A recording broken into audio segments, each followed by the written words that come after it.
53వ అధ్యాయం మొదటి 3 వచనాలు చదువుకుందాం. Turn with me to the book of Isaiah chapter 53 versus 1 to 3. యెషయా గ్రంథం 53వ అధ్యాయం. అందరూ బైబిల్ తెరవాలంటే సాకులు వక్తలు చెప్పకండి బైబిల్ తేలేదని. మొదటి 3 వచనాలు చదువుకుందాం.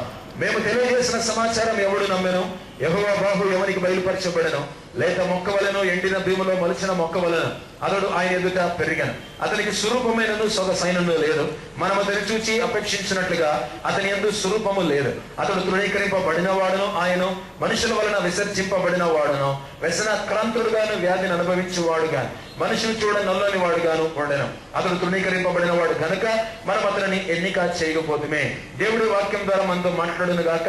ఆత్మ నడిపింపు కొరకు ప్రార్థించుకుందాం. బహునతుడైన మా దేవ, పరలోకమందున మా తండ్రి, నిజంగానే అద్భుతాలు చేయువాడా? ఎప్పుడో చేశారు, ఇప్పుడు దేవుడు చేయడు అనేది కాదు. మా దేవుడు నిన్న నిరంతరం ఏకరీతిగా ఉన్నాడు. ప్రభా, ఈ సమయంలో కూడా మీరు అద్భుతాలు చేస్తారని నమ్ముతున్నా. ఎందరైతే గాయపడిన హృదయాలతో వచ్చారో వారి గుండెలో ఉన్నటువంటి గాయాలు కట్టబడును గాక. ఎవరైతే ఒంట్లో అనారోగ్యంతో వచ్చారో వారికి ఉన్నటువంటి ప్రభా అనారోగ్యం దూరం అవ్వను గాక. ఎవరైతే వ్యసనాల్లో చిక్కుకుపోయి వచ్చారో యేసు ప్రభు నామమున ఇప్పుడే వ్యసనాల నుంచి విడుదల పొందుదురు గాక. ఎవరైతే ఇంకా మారు మనసు రక్షణ పొందకుండా అవిశ్వాసులుగా వచ్చారో యేసు ప్రభు నామమున ఇప్పుడే ఆత్మలో రక్షింపబడు గాక. ఎవరైతే ఆర్థిక ఇబ్బందులతో వచ్చారో యేసు ప్రభు నామమున ఇంటికి వెళ్ళేసరికి అప్పులన్నీ కూడా తీర్చబడును గాక. ఎవరైతే పడిపోయిన స్థితిలో వచ్చారో యేసు ప్రభు నామమున లేపబడి బలపరచబడుదురు గాక. ఎవరైతే పరిశుద్ధంగా ప్రభు ప్రార్థించి సిద్ధపడి వచ్చారో వారి మీద పరిశుద్ధాత్మ కుమ్మరించబడును గాక. వ్యక్తిగతంగా ఉజ్జీవింపబడుదురు గాక. మీ దాసుడైనటువంటి నేను వాక్యం బోధిస్తుండగా మీ తండ్రి ఆత్మ మీలో ఉండి మాట్లాడుచున్నాడే గాని మాట్లాడు వారు మీరు కాదు అన్నటువంటి వాగ్దానం నెరవేర్చాలని, ఒక్కసారి మీ చల్లని చూపు నా మీద ఉంచాలని, పరిశుద్ధ నా మీద కుమరించాలని, టీవీ ద్వారా కూడా వాక్యం వెళ్తుండగా లక్షల మంది రక్షింపబడ్డానికి కూడా మీ కృప చూపించాలని ప్రభువును రక్షకుడు యేసుక్రీస్తు వారి శ్రేష్టమైనటువంటి నామమున ప్రార్థించి వేడుకొంచున్నాము తండ్రి, ఆమేన్. ఈ సమయంలో మన ప్రభువును రక్షకుడైన యేసుక్రీస్తు వారి శక్తిగల ప్రేమగల నామమున కూడి వచ్చిన పరిశుద్ధులైనటువంటి మీ అందరికీ, ఒకవేళ మీలో ఎవరైనా హైందవులు గాని లేకపోతే ముస్లింలు గాని రోమన్ క్యాథలిక్లు ఉంటే వారికి గాని అవిశ్వాసులకు అందరికీ కూడా నాజరేన్ మినిస్ట్రీస్ తరపున యేసయ్య నామమున శుభములు తెలియజేస్తున్నారు. ప్రప్రథమంగా దేవాది దేవునికి స్తోత్రాలు వందనాలు.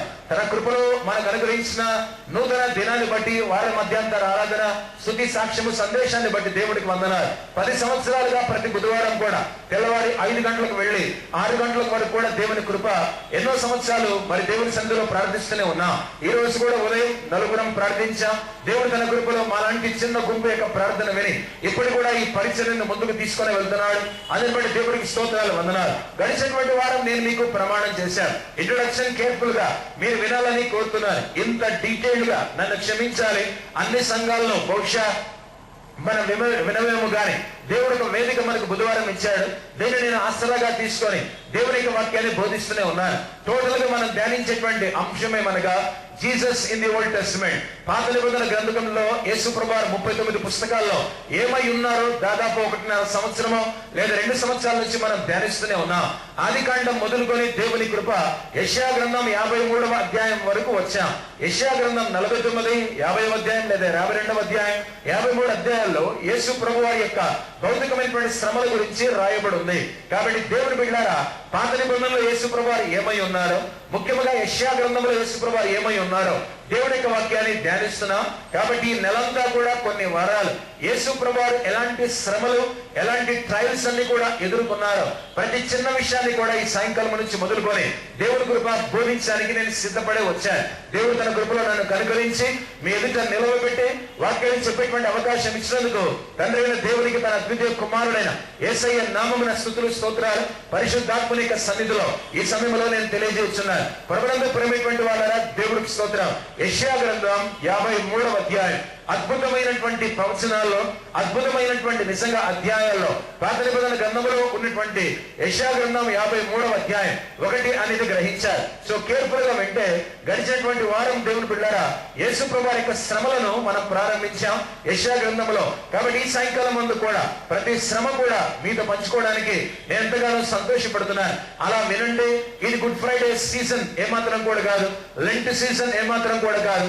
లేకపోతే దేవుని బిడ్డలారా మనము ప్యాషన్ వీక్ మనం ఆచరించట్లేదు కానీ అయినప్పటికీ కూడా ఆయన శ్రమలు ధ్యానిస్తే ఖచ్చితంగా ఆయన శక్తి చేత నింపబడతాం. యెషయా 53వ అధ్యాయాన్ని ఈ సాయంకాలం ముందు అందరం కూడా ధ్యానిద్దాం. కేర్ఫుల్ గా మీరు వినాలి. టీవీ ద్వారా కూడా దేవుడికి వాక్యం వెళ్తూనే ఉంది.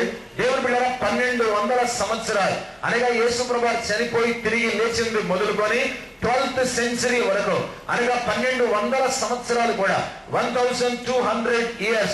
Most of the rabbis in Jewish tradition, యూదా మతములో ఉన్నటువంటి చాలా మంది రబ్బీలు కూడా అనగా యూదా మత బోధకులు కూడా యెషయా గ్రంథం 53వ అధ్యాయం అంతా కూడా యేసు ప్రభు వారి గురించే బోధించుకుంటూ వచ్చారు. కానీ ఎప్పుడైతే 1200 సంవత్సరాలు యెషయా 53లో ఎవరో కాదు యేసు ప్రభువే ఉన్నారు, మెస్సియా దేవుని కుమారుడు ఉన్నాడని యూదులు అనగా మత బోధకులు రబ్బీలు అనేటువంటి వాడు బోధించుకుంటూ వచ్చి 13th century వచ్చేసరికి 13వ శతాబ్దం వచ్చేసరికి వాళ్ళ యొక్క బోధలు మారిపోయాయి. చాలా మంది కూడా వారి బోధనలు మార్చుకుంటారు. అందుకనే దైవ సేవకుల యొక్క బోధల గురించి మీరు చాలా జాగ్రత్తగా వినాలి. ఈవెన్ నా బోధ కూడా మీరు చాలా జాగ్రత్తగా వినాలి. నేను తప్పుగా బోధిస్తే మీరు ఏమాత్రం కూడా వినకూడదని ఆచరించకూడదని యేసు ప్రభు నామమున నేను మీకు తెలియజేస్తున్నాను. ఎందుకంటే చాలా మంది సేవకులు అనుకూలంగా స్వార్థముతో రాను రాను కొందరు పడిపోయి వారి బోధనలు మార్చేటువంటి అవకాశం ఉంది. 12th century 12వ శతాబ్దం వరకు కూడా యెషయా 53లో ఎవరో కాదు ఉండేది, మెస్సయానిక్ ఇంటర్ప్రిటేషన్ ఇచ్చారు. యేసు ప్రభువే మెస్సయే కాబట్టి ఆయన గురించే రబ్బీలందరూ కూడా ఈవెన్ యూదా మత బోధకులను వాళ్ళందరూ కూడా బోధించుకుంటూ వచ్చారు. ఆ తర్వాత బోధన మార్చి చాలా మంది తర్వాత ఏం చెప్పుకుంటూ వచ్చారంటే యెషయా 53లో ఉన్నది మెస్సియా కాదు గాని ఇశ్రాయేలు జనాంగం గురించే రాయబడి ఉంది అని వాళ్ళు అప్పటి నుంచి బోధించుకుంటూ వచ్చారు. దేవుణ్ణి గాయపరిచేది కేర్ఫుల్ గా మీరు వినాలి. మన వ్యభిచారము కాదు, దేవుణ్ణి గాయపరిచేది మన నేరాలు, మన హత్యలు, ఇవన్నీ కూడా కాదు. దేవుణ్ణి ఎక్కువగా గాయపరిచేవి రెండు ఉన్నాయి. ఒకటి జీవం గల దేవుణ్ణి దేవుడిగా మనం గుర్తించకుండా బొమ్మల వైపు విగ్రహముల వైపు మళ్లించబడి అదే దేవుడు దేవతలు అనుకొని గనక పూజిస్తే జీవం గల దేవుడు ఎంతగానో బాధపడతాడు. ఎందుకంటే ఆయన రోషము గలవాడు కాబట్టి, జీవము గలవాడు కాబట్టి, నిజమైన వాడు కాబట్టి, అసలు దేవుడి బిడ్డల సందేహం లేదు, ఆయన మాత్రమే గొప్ప దేవుడు కాబట్టి ఆయన కాదని మిగతా దేవుళ్ళు దేవతల వైపు కనుక మనకు మళ్లించబడితే దేవుడు చాలా బాధపడతాడు. ఇక రెండవదిగా దేవుణ్ణి గాయపరిచేటువంటిది ఏంటనగా దేవుడి బిడ్డలారా ఆయన వాక్యాన్ని గనక మనం అనుకూలంగా మలుచుకొని గనక మార్చి చెబితే దేవుడు చాలా బాధపడతాడు. Bible is God's revelation to humankind. ఈ పరిశుద్ధ గ్రంథం అనేటువంటిది దేవుడు మానవునికి ఇచ్చిన ప్రత్యక్షీకరణ. Bible is God's love letter to humankind. దేవుడు అనేటువంటిది మానవునికి రాసినటువంటి ప్రేమ పత్రిక, ప్రేమ ఉత్తరం బైబిల్ అనేటువంటిది. కాబట్టి ఇంత గొప్ప ప్రత్యక్షీకరణ, ఇంత గొప్ప ప్రేమ అనేటువంటిది దేవుడు ఈ గ్రంథం ద్వారా బయలుపరిచినప్పుడు మనలాంటి సేవకులు దాన్ని అనుకూలంగా మార్చి చెబితే దేవుడు బిడ్డారా దేవుడు చాలా బాధపడతాడు. అందుకని వాక్యాన్ని ఎప్పుడు కూడా మార్చకూడదు. వాక్యాన్ని ఉన్నది ఉన్నట్టుగానే బోధించాలి. కొన్నిసార్లు కష్టాలు వస్తాయి, శ్రమలు వస్తాయి, విమర్శలు వస్తాయి, ఎన్నో ఆటంకాలు ఎదుర్కొంటాం. అయినప్పటికీ కూడా వాక్యాన్ని ఉన్నది ఉన్నట్టుగానే మనం బోధించుకుంటూ రావాలి. తర్వాత వీళ్ళు ఏమని మార్చారంటే no it is not messianic interpretation. Yesu ప్రభు వారి గురించి 53వ అధ్యాయంలో యెషయా గ్రంథంలో రాయబడలేదు కానీ ఇశ్రాయేలు గురించి మాత్రమే రాయబడింది అని వాళ్ళు వాక్యం బోధించడం మొదలు పెట్టారు. దేవుడికి స్తోత్రం. ఆ విధంగా కొనసాగిన దేవుడికి స్తోత్రం. దేవుడు బిడ్డరా ఇప్పుడు మళ్ళీ చాలా మందిని దేవుడు ప్రపంచవ్యాప్తంగా బోధకులను లేవనెత్తగా యెషయా గ్రంథం 53వ అధ్యాయంలో ఉన్నది ఇశ్రాయేలీయులు కాదు, వారి గురించి రాయబడలేదు కానీ అందులో అతడు అతడు అతడు అతడు అతడు అనేటువంటి మాట ఎక్కువగా ఏకవచనంలో వాడబడింది. కాబట్టి అతడు ఎవరో కాదు, అద్వితీయ కుమారుడైన యేసు ప్రభు అనేటువంటిది ఆ 12 వచనాల్లో మొత్తము కూడా ఆయన యొక్క జన్మ అయితేనేమి, ఆయన శ్రమలు అయితేనేమి, ఆయన శిలువ మరణం అయితేనేమి, ఆయన సమాధి అయితేనేమి, ఈవెన్ దేవుని బిడ్డలారా ఆయన క్షమాపణ విజ్ఞాపన ప్రార్థన అయితేనేమి, ఇద్దరు దుఃఖం శిలవేయబట్టం అయితేనేమి, ఆ తర్వాత ధనవంతుని యొక్క అతడు సమాధి చేయబడతాడని అయితేనేమి, అన్ని కూడా యెషయా గ్రంథం 53వ అధ్యాయంలో దేవుడు నిజంగా యెషయాకు బయలుపరచగా యేసు ప్రభు వారి గురించే రాయబడి ఉంది. కాబట్టి అవి ఇశ్రాయేలీల శ్రమలు అని బోధించడం మొదలు పెట్టారు. నో, అవి ఏమాత్రం కూడా ఇశ్రాయేలీల శ్రమలు కాదు. ఇశ్రాయేలు శ్రమలు పొందితే, వాళ్ళు దెబ్బలు పొందితే మనకెందుకు స్వస్థత? వాళ్ళకు కూడా రోగాలు ఉన్నాయి కదా. ఇశ్రాయేలే మన బలహీనతలు వహిస్తే మనకు మాత్రం ఎందుకు స్వస్థత? వారికి కూడా ఇంకా భయంకరమైనటువంటి బలహీనతలు ఉన్నాయి కదా. కాబట్టి ఏ విధంగా ఆలోచించినా అది ఇశ్రాయేలు శ్రమలు ఏమాత్రం కూడా కాదు, కానీ యేసు ప్రభువు యొక్క శ్రమలే యెషయా గ్రంథం 53వ అధ్యాయంలో రాయబడ్డాయి అనేది గ్రహించాలి. నా దేవుని బిడ్డలారా, ఇప్పుడు మీరు గుర్తుంచుకోవాలి, 53వ అధ్యాయంలో ఇశ్రాయేలు కోసం కనుక ఆ అధ్యాయం కనుక రాయబడితే how does Israel dies for its own sins అనగా తన పాపముల కొరకు మాత్రమే ఇజ్రాయేల్ ఏ విధంగా మరణిస్తుంది. ఇప్పుడు నేను పాపం చేశాను, నా పాపములో నాలో ఉన్న పాపం పోవాలంటే నేను మరణిస్తే నా పాపం ఎలా పోతుంది? నేను మరణిస్తే నేను నాశనం అయిపోతాను కదా. నేను మరణించడం ద్వారా, నేను మరణించిన తర్వాత నాలో ఉన్న పాపం ఎలా పోతుంది? పోదు కదా, ఎందుకంటే నేను పాపిని కదా. అదే విధంగా ఇశ్రాయేలు అందరూ కూడా మరి పాపులే కదా, దేవుడికి దూరం అయ్యారు కదా, విగ్రహారాధన చేశారు కదా. వాళ్ళలో ఉన్నటువంటి పాపం పోవాలంటే, వారి పాపానికి ప్రాయశ్చిత్తం కలగాలంటే వారు కొరకు ఎలా చనిపోతారు? ఏమాత్రం కూడా అర్థం లేదు కదా ఆ బోధలో. కాబట్టి జాగ్రత్తగా మీరు వినాలని కోరుతున్నారు. రెండవదిగా దేవుని బిడ్డలారా, మరొక మాట కూడా మీరు గుర్తుంచుకోవాలి.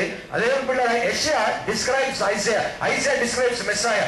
యెషయా అటువంటి వాడు మెస్సియా గురించే చెప్తున్నాడు. సో ఇప్పుడు ఒక విషయాన్ని గ్రహించాలి, ఏంటంటే who declare Israel is innocent అనగా ఇజ్రాయెల్ అమాయకులని, ఏ తప్పు కూడా చేయనటువంటి వాళ్ళని ఎవరు ప్రకటిస్తున్నారు? ఇజ్రాయెల్ అమాయకుల. ఎన్నోసార్లు దేవుణ్ణి విడిచిపెట్టారు, రొంఫా దేవతను మంగసముతో పాటు అరణ్య ప్రయాణంలో మోసుకొని వెళ్లారని అపొస్తలుల కార్యముల గ్రంథంలో స్టెఫను కూడా బయలుపరిస్తే దేవుడు అంశాన్ని కూడా బోధించాడు.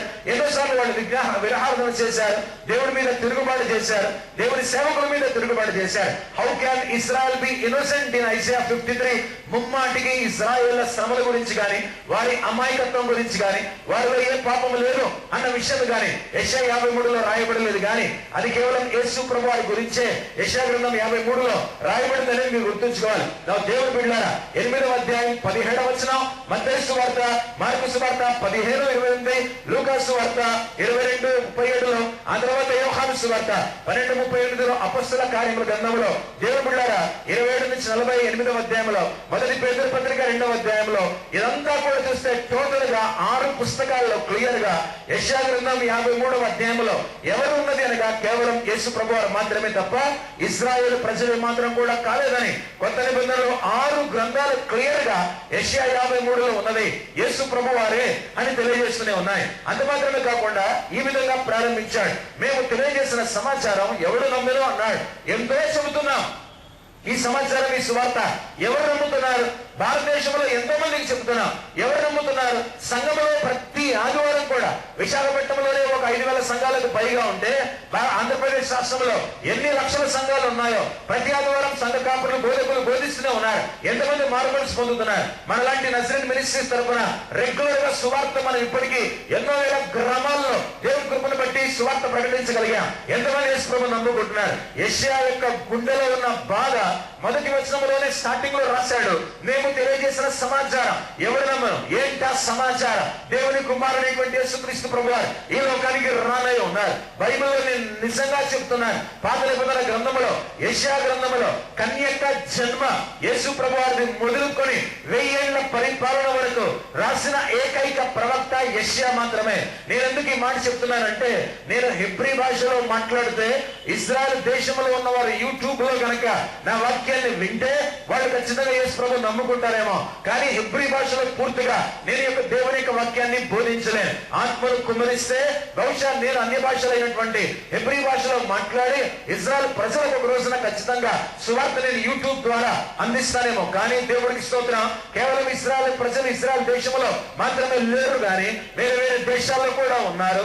ఈవెన్ మన భారతదేశంలో అనగా ముఖ్యంగా విశాఖపట్నంలో కూడా ఉన్నారని కూడా మన శుక్రవారం ఒక సాక్ష్యాన్ని విన్నాం. కాబట్టి అలాంటి ఇజ్రాయేల్ ఎవరైనా భారతదేశానికి ఎన్నో సంవత్సరాల కిందట వచ్చి ఇక్కడ స్థిరపడి కనుక ఇక్కడే ఉంటే వారికంటూ మన తెలుగు భాష అర్థమవుతుంది కనుక ఏదో ఒక విధంగా టీవీ ఆన్ చేసినప్పుడు కానీ యూట్యూబ్ లో అలాగా వెళ్తూ ఉన్నప్పుడు కానీ ఈ ప్రసంగాన్ని వింటే ఆత్మలు రక్షింపబడాలనేటువంటి ఆశతోనే నేను దేవుడి యొక్క వాక్యాన్ని బోధిస్తున్నాను. ఒకసారి బీచ్ లో కూడా గ్లోబల్ డే ఆఫ్ ప్రేయర్, ప్రపంచ ప్రార్థన దినం విశాఖపట్నం సముద్రం ఒడ్డున జరిగినప్పుడు దావూద్, ఇబ్రహీం కూడా దేవుని బిడ్డలారా టీవీలో దేవుడి యొక్క వాక్యాన్ని విని మారు మనసు పొందాలని నేను నిజంగానే డైరెక్ట్ గా ప్రార్థన చేసి వాక్యం కూడా చెప్పాను. కాబట్టి ఈ సాయంకాలం ముందు నా నమ్మకం మీకు మీకే నేను వాక్యం చెప్పట్లేదు. ఎందరో యూట్యూబ్ లో వాక్యాన్ని వింటారు, ఎందరో టీవీలో వాక్యాన్ని వింటారు. వారి ఆత్మలు రక్షింపబడాలని దూరదృష్టితో, దూరంగా ఉన్నటువంటి భారముతో దేవుడి యొక్క వాక్యాన్ని బోధిస్తున్నారు. తెగడిపులుగా వినాలి. మేము తెలియజేసిన సమాచారం ఎవడు నమ్మను? మేము సమాచారం ఇస్తున్నాం, యేసు ప్రభు దేవుని కుమారుడే. యెషయా మాత్రమే. ఎవరైతే యూదులు ఉన్నారో, పాత నిబంధన స్కాలర్స్ ఎవరైతే ఉన్నారో, ఇజ్రాయెల్ ప్రజలారా మీరు వినాలి. ఓల్డ్ టెస్టిమెంట్ లో యేసయ్య కన్యక జన్మ మొదలుకొని 1000 ఏళ్ల పరిపాలన వరకు రాసిన ఏకైక ప్రవక్త యెషయా. అతడు ఇశ్రాయేలుడే, అతడు కూడా హెబ్రీయుడే. ఓల్డ్ టెస్టిమెంట్ మీకు బైబిల్ కదా, కాబట్టి మరి మీరు తెలుసుకోండి. మీకు బైబిల్ అయిన ఓల్డ్ టెస్టిమెంట్ లోనే యేసు ప్రభు వారి గురించి రాయబడినప్పుడు అంగీకరించడానికి మీకేంటి ప్రాబ్లం అని సాయంకాలం ముందు టీవీ ద్వారా ఎందరైతే ఇశ్రాయేలు గాని యూదులు గాని వింటున్నారో వాళ్ళకి మాట తెలియజేస్తుంటున్నారు. అందుకని దేవుని బిడ్డలారా, గత వారం చెప్పాను, ఎమ్మాయి మార్గమైన ఇద్దరు కూడా వెళ్తున్నప్పుడు వాళ్ళు యేసు ప్రభు పునరుత్థానాన్ని తిరిగి లేచారని వాళ్ళు పూర్తిగా నమ్మలేకపోయారని కూడా డైరెక్ట్ గా బైబిల్లో ఉదాహరణ చూపించారు. ఇక రెండవదిగా యెహోవా బాహు ఎవరికి బయలుపరచబడిన అనేటువంటి మాట మొదటి వచనంలో రాశాడు. చెప్పాలి కదా, కేవలం జ్ఞాపకం చేస్తున్నాను. కొన్ని క్షణాల్లో దేవుడికి లోకాన్ని సృష్టించడానికి according to David in the Davidic psalm 8:3 అనగా 8వ కీర్తన 3వ వచనంలో లోకమంతటిని సృష్టించడానికి దేవునికి చేతి వ్రేళ్లు అవసరమవుతే 200 సంవత్సరాల తర్వాత 8వ శతాబ్దంలో ఐజియా డిక్లేర్డ్ అనగా యెషయా ప్రకటించింది ఏమనగా దేవుని బిడ్డలారా, మానవుల్ని విమోచించడానికి అతని బాహు అనగా అతని చేతులు అవసరమయ్యా. సృష్టించడానికి దేవుడికి చేతి వ్రేళ్లు చాలు, కానీ మానవుని యొక్క పాపానికి దేవుడు ఆయన విమోచన రక్షణ ఇవ్వడానికి దేవుడికి 2 చేతులు అవసరమయ్యాయి. అందుకని నిజంగానే యేసు ప్రభు వారికి 2 చేతుల్లో కూడా ప్రభు మేకులు కొట్టించుకున్నట్టుగా పరిశుద్ధ గ్రంథంలో మనం చూడగలం. కేర్ఫుల్ గా వినాలి. ఆయన హ్యాండ్స్ ద్వారానే మనకు రిడెంప్షన్, ఆయన నిజంగా మేకులు కొట్టించుకున్నాడు కాబట్టి విమోచన అనేటువంటిది ప్రారంభమైంది. 53వ అధ్యాయం ఇక 2-3 వచనాలు కనుక చదివితే, life story of Jesus from cradle to cross అనగా యేసు ప్రభు వారి యొక్క ఉయ్యాల అనగా పశువుల తొట్టే ఆయనకు ఊగని ఉయ్యాల అక్కడ జన్మించాడు. పశువుల పాకలో దేవుని బిడ్డలారా, ఆయన జన్మ మొదలుకొని శిలువ మ్రాణి మీద గొల్గొతాలో ఆయన చనిపోయేంత వరకు కూడా మొత్తం సువార్తనంతా కూడా ఆయన జన్మ మొదలుకొని దేవుని బిడ్డలారా కల్వరి కొండలో ఆయన మరణం వరకు కూడా 2-3 వచనాల్లో యెషయా 53వ అధ్యాయంలో రాసేశాడు. అద్భుతమైనటువంటి విషయం. ఇప్పుడు దేవుని బిడ్డలారా ఏ విధంగా శ్రమలు అనుభవించారు అనేది సాయంకాలం ముందు విందాం. కొన్ని విషయాలు బహుశా మీరు విని ఉండరు, ఇతరులు కూడా బోధించారు లేదా నాకు తెలియదు, నన్ను మన్నించాలి. దేవుడు ఇచ్చినటువంటి కృపను బట్టి, నాకు ఇచ్చిన జ్ఞానాన్ని బట్టి ఘని అనేటువంటి బైబిల్ త్రవ్వుతూ ఉండగా పరిశుద్ధాత్మ దేవుడు బయలుపరిచిన విషయాలు బైబిల్లో ఉన్నాయి. కానీ మీరు త్రవ్వారో లేదో నాకు తెలియదు, కానీ నేనైతే త్రవ్వుకుంటూ వచ్చాను. కాబట్టి దేవుడు కృప నాకు ఓపిక ఇచ్చాడు. దేవుడు అలా స్టడీ చేస్తాను, అలా కూర్చుంటాను, ధ్యానిస్తాను, ముందు దేవుడి మీద ఆధారపడతాను, ప్రార్థించి దేవుడు బయలుపరిచిన తర్వాతే బైబిల్ అనేక విషయాలు నేను బోధించడం మొదలు పెడితే నేను దేవుడిని ఏం అడగట్లేదు. నేను అడుగు పెట్టిన చోట ఉద్యమం రావాలి, ఆత్మలు రక్షింపబడాలి, అనేకులు దేవుడి వైపుకు త్రిప్పబడాలి, యేసుపై నిజమైన దేవుడిని తెలుసుకోవాలి. మరి ముఖ్యముగా ఆయన వాక్యమే యేసయ్య వాక్యము కాబట్టి ఆ వాక్యం అందరూ కూడా తెలుసుకోవాలి. నాకు అంతా తెలుసుకోవడానికి అవకాశం లేదు. చాలా మంది కూడా బైబిల్ తెలియదు, ఒప్పుకొని తీరుదాం.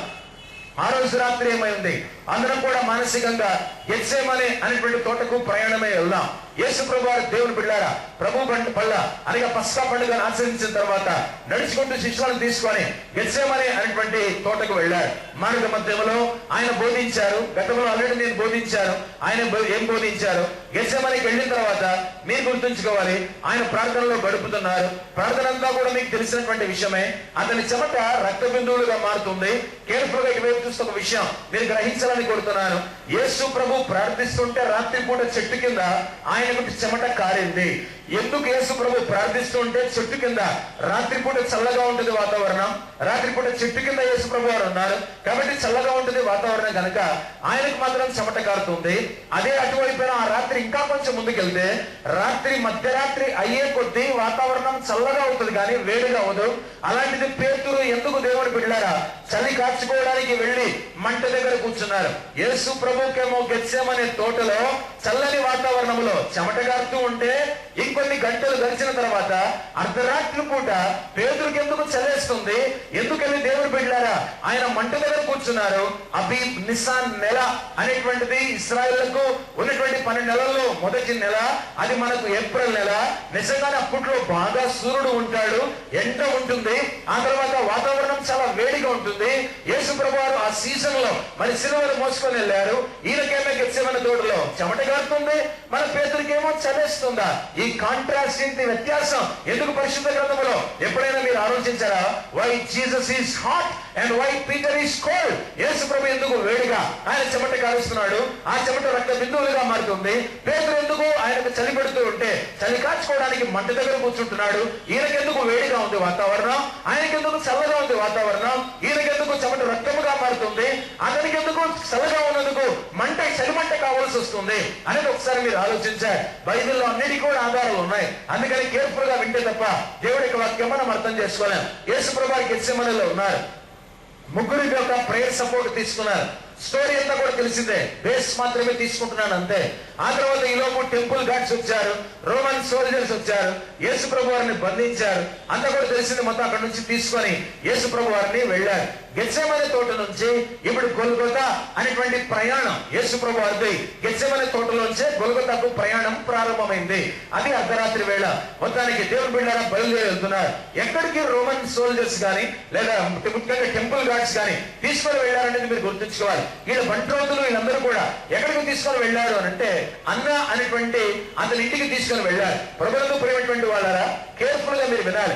అన్న అనేటువంటి ప్రధాన యాజకుడు ఉన్నాడు. ఆనస్ అని అంటారు ఇంగ్లీష్ లో, తెలుగులో అన్న అని అంటారు. అన్న అనేటువంటి ఈయన అతడు మామ, ఎవరికి? ప్రధాన యాజకుడు అయినటువంటి కయపకు మామ. రెండవదిగా అన్న అనేటువంటి మాటకు అర్థం ఏంటంటే గ్రేస్ ఆఫ్ యావే అని అర్థం. యెహోవా దేవుని కృప అని అర్థం కలిగినటువంటి వాడు అన్న అనేటువంటి ప్రధాన యాజకుడు. మూడవదిగా అన్న అనేటువంటి ఈయన దేవుని బిడ్డల సేతు యొక్క కుమారుడు. అతని పేరుకు అర్థం ఏంటి? యెహోవా కృప అని అర్థం ఉంది. రెండవదిగా ఆయన సేతు యొక్క కుమారుడు. మూడవదిగా అప్పటికి ప్రధాన యాజకుడు అయినటువంటి కయపకు మామ ఆయన. అయితే నాలుగవదిగా మరొక విషయం మీరు గుర్తుంచుకోవాలి. He was not in authority, he was not in power. ఆయన ఏమాత్రం అధికారంలో లేడు. Then he was not the high priest, అనగా యూదుల యొక్క మతానికి ఆయన ఏమాత్రం కూడా ప్రధాన యాజకుడు కాదు. సర్వీస్ లోంచి దించివేయబడ్డాడు, సర్వీస్ లోంచి సేవలోంచి దిగిపోయాడు. సేవలోంచి దిగిపోయిన వారి దగ్గరికి ఎందుకు దేవుని బిడ్డలారా యేసు ప్రభువును తీసుకొని వెళ్ళాలి? సేవలోంచి దిగిపోయినటువంటి వాడి దగ్గరికి ఎందుకు యేసు ప్రభువు వెళ్ళాలి? ఆలోచించుకోండి. ఆయన ఇష్టానుసారంగా వెళ్ళాడా? కానీ తీసుకొని వెళ్తున్నప్పుడు కూడా వెళ్ళాడు.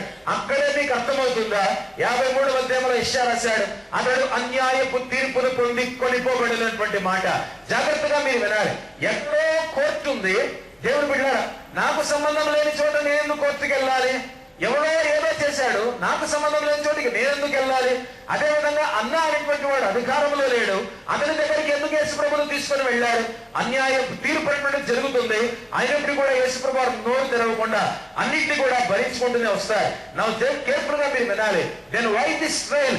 ఎందుకు అన్న దగ్గరికి తీసుకొని వెళ్ళారు? ప్రభువును ప్రేమటువంటి వాళ్ళరా, అయినప్పుడు కూడా యేసుప్రభు వెళ్ళారు. మధ్యలో ఆపి అడిగి ఉండొచ్చు, అసలు మీరు నన్ను ఎందుకు అన్న అనేటువంటి ప్రధాన యాజకుని దగ్గరికి తీసుకొని వెళ్తున్నారు? అతడు ఇప్పుడు అధికారంలో లేడు కదా, అతడు ఇప్పుడు పవర్ లో లేడు కదా, ఏంటి సంబంధం? ఎందుకు తీసుకెళ్తున్నారని యేసుప్రభు తిరగబడి ఉండొచ్చు. కానీ యేసుప్రభు ఏం మాత్రం కూడా మాట్లాడలేదు. అతడు నిజంగానే వదకు తేబడిన గొర్రె పిల్లగా, నువ్వు బొచ్చు కత్తిరించు అని గొర్రెపిల్ల మౌనంగా ఉన్నట్టుగానే యేసుప్రభు నోరు తెరవలేదు అనేది యెషయా ముందుగానే రాశాడు. మొత్తానికి అన్న దగ్గరికి తీసుకొని వెళ్ళాడు. వెళ్ళిన తర్వాత యేసుప్రభు నిలబడ్డారు. అన్న ఇంట్లో అన్న ఉన్నాడు. ఇప్పుడు అన్న అనేటువంటి ముసలివాడైనటువంటి ప్రధాన యాజకుడు పవర్ లో లేకపోయినా అధికారంలో లేకపోయినా ఇప్పుడు యేసుప్రభు వారిని ప్రశ్నించడం మొదలు పెట్టారు. కేర్ఫుల్ గా మీరు వినాలి. ఒకటి, దేవుని బిడ్డలారా, ఈ started asking about teaching of Jesus Christ. Yesu ప్రభు వారి యొక్క బోధల గురించి అన్న అడగడం మొదలు పెట్టాడు. అప్పుడు అడుగుతూ ఉంటే, ఏం బోధిస్తున్నావు నువ్వు, ఎలాంటి బోధలు చేస్తున్నావు అని ప్రశ్నిస్తున్నప్పుడు యేసు ప్రభు వారు ఇచ్చిన జవాబులు మీరు కేర్ఫుల్ గా వినాలని కోరుతున్నాను. ఎస్ దేవుని బిడ్డలారా, ఐ స్పోక్ ఓపెన్లీ అని అన్నాడు. నేను రహస్యముగా ఎక్కడ కూడా మాట్లాడలేదు, బహిరంగంగానే మాట్లాడాను అన్నాడు. రెండవదిగా, నేను సమాజ మందిరాల్లో అందరూ కూడుకున్నప్పుడే పబ్లిక్ గా మాట్లాడాను. ఆ తర్వాత మందిరంలో అందరూ కూడుకున్నప్పుడే యెరూషలేములో నేను ఓపెన్ గా పబ్లిక్ గా మాట్లాడాను. ఇక నాలుగవదిగా, I never spoke in secret, రహస్యంగా ఏది కూడా నేను మాట్లాడలేదు. మరొక మాట, ఒకవేళ నేను మాట్లాడి ఉంటే ఎవరైతే నా బోధలు విన్నారో వాళ్ళని అడిగి తెలుసుకోండి నేనేం మాట్లాడానో, కాబట్టి దానికి వాళ్లే సాక్ష్యం అని యేసుప్రభు చెప్పాడు. మీకు ఇక్కడ వాక్యం అర్థమవుతుందో లేదో నాకు తెలియదు, కానీ యేసుప్రభు చాలా తెలివిగా జ్ఞానంతో ఒక మాట చెప్పారు. నేను సమాజ మందిరాల్లో బోధించాను, మందిరంలో బోధించాను, రహస్యంగా ఏం బోధించలేదు. నా బోధ చాలా మంది కూడా వేల మంది జన సమూహం విన్నారు. నేను ఏం బోధించానో నన్ను అడిగే కంటే నా బోధ విన్నవాళ్ళని అడగండి అంటే అక్కడే అర్థమైపోతుంది నీ తీర్పు అన్యాయమైంది, ఇల్లీగల్ గా నీవు నన్ను ఇరికిస్తున్నావు, ఇందులో అనవసరంగా అన్యాయపు తీర్పును నాకు కొనసాగిస్తున్నావు, కాబట్టి నువ్వు నిజంగానే మోసం చేస్తున్నావు అన్నట్టుగా యేసు ప్రభు వారు డైరెక్ట్ గా ఒక ప్రశ్న అడిగారు. నేనేం బోధించానో విన్నటువంటి వారిని అడగండి అన్నాడు. అక్కడే illegality of honours is open. అంటే ఎంత అన్యాయస్తుడో అన్నటువంటి ప్రధాన యాజకుడు ఎంత మోసగాడు అక్కడే అర్థమైపోతూనే ఉంది. అక్కడ ఉన్నటువంటి వారిలో ఒకడు ప్రధాన యాజకునితో ఇలాంటి జవాబు చెప్తావా? వెంటనే యేసు ప్రభును ముఖం మీద చెంప మీద కొట్టేశారు. Jesus was slapped in Annas house. మొదటిసారి యేసు ప్రభువుకి తగిలిన దెబ్బ చెంప మీద కొట్టారు. రబ్బూని అని ఎందుకు గ్రేట్ టీచర్ అని మగ్ధలేనే మరి అనిందో తెలుసా? బోధిస్తారు కానీ దేవుని బిడ్డలారా ఎవరు కూడా ఆచరించారు.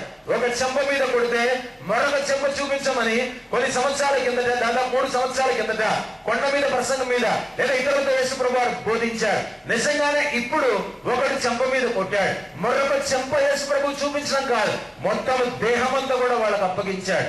ఒక చెంప కొడితే మరొక చెంప చూపించమన్న యేసయ్య, ఒక చెంప అన్న ఇంట్లో కొడితే మరొక చెంప మాత్రమే కాదు కానీ మొత్తం దేహమంతా కూడా రక్తమంతా కూడా యేసు ప్రభు వారు వాళ్ళ చేతికి అప్పగించారు.